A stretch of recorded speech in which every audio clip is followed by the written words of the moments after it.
Hello and welcome to All the Way Down, a YouTube channel all about the Scottish rock band Biffy. All the way down. So that was the work of Tom Collier with Black and Sky, the first album. We move on to the second album, Vertigo Of Bliss, probably my favourite album they've done so far. We've got a little bit more information about the artist here because it's an actual comic book artist. Milo Manara. From the sort of first look, it's absolute filth. And if we're talking about the band trying to sort of cultivate more of an audience, it's not really doing much favours in getting him to the mainstream, because this is quite pornographic. But we all know back then the band sort of went out of their way to alienate certain audiences, you know, by playing with the backs to the audience and not changing the name. I think they missed out on a record deal because they wouldn't change the name. And this is more evidence of them just saying, we'll just do what we want. So we'll just have a lady pleasuring herself on the cover of their second album. But it's great, isn't it? I mean, look at these colours here. And this looks like a spotlight with a lovely dress. I really like the artwork around this time, especially a couple of the singles. But if you don't know much about Milo Manara, I've happily found a little part of the Wikipedia page which says the album cover for Vertigo of Bliss was designed by comic book artist Milo Manara. Despite raising some controversy, the album was praised by music magazine Shortlist, who named it in their list of the 50 coolest album covers ever, explaining the erotic and controversial cover only endeared Biffy to a small but loyal fan base they were beginning to cultivate.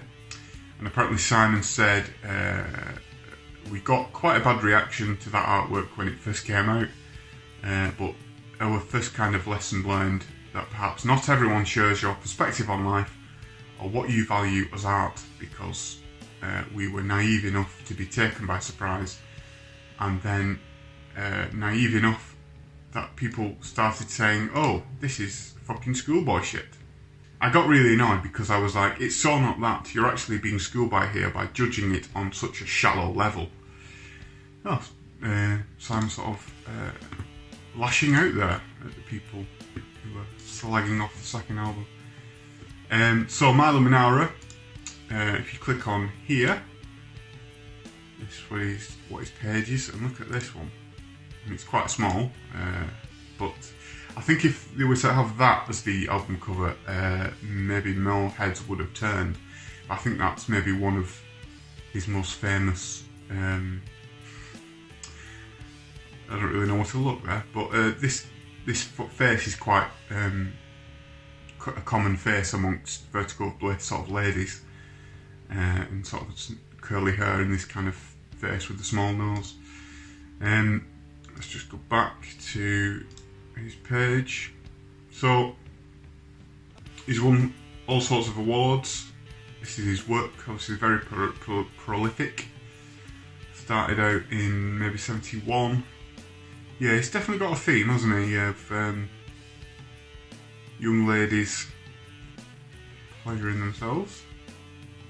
This one's very similar to Questions and Answers, I think, these sort of colours. Wow. Maybe I need to make this video sort of explicit. Yeah, you get the picture with this sort of stuff. There's a girl there next to a waterfall. So yeah, very evocative. So let's have a look at the actual singles now. Eradicate the Doubt.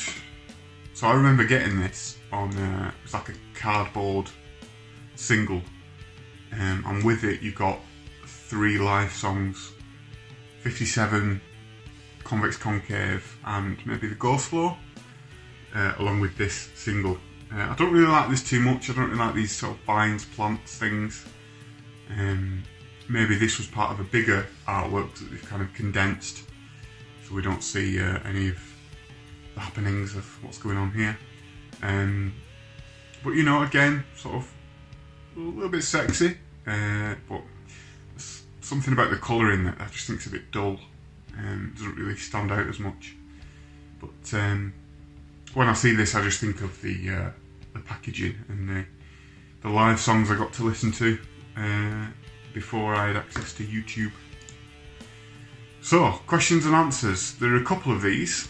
I think because there was a vinyl edition and there was 2 versions of questions and answers, which we'll get to. So this is the vinyl one. I think this has got to be my favourite. Really nice colours here. I think this is kind of watercolours with the seagulls. Same kind of lady, but you know, less revealing.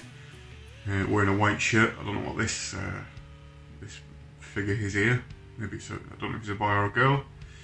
But I really like this. It sort of reminds me of holidays and being at the beach, and I really like the way he's done it. It's sort of done on it looks like it's done on canvas with watercolours. Very nice. So there's question and answers, sort of one of the 2. This kind of looks like seaweed. Maybe she's a sexy mermaid.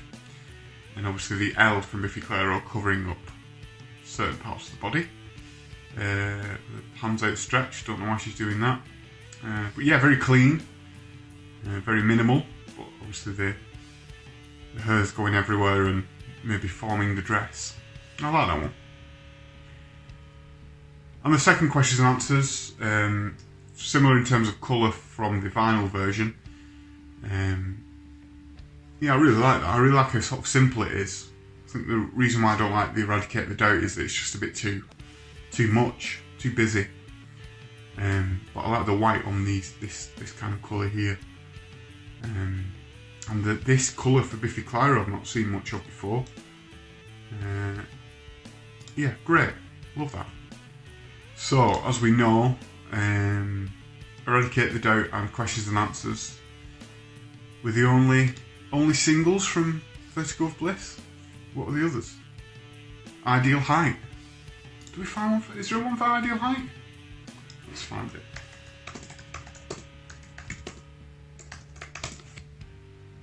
There she is. I remember having this one as well. Yeah, this is kind of a pencil version of it, isn't it? Maybe this is how Milo starts his work, and then it moves into kind of you know, adding more colour and painting them rather than sketching them. But again, very revealing, very erotic, and I like the shadow work here against the wall. Brilliant. A bit of a step up from sort of wooden carved figures in Black and Sky. I didn't save that one, so I'll not save it. So I think my wife might be asking questions if I do. All the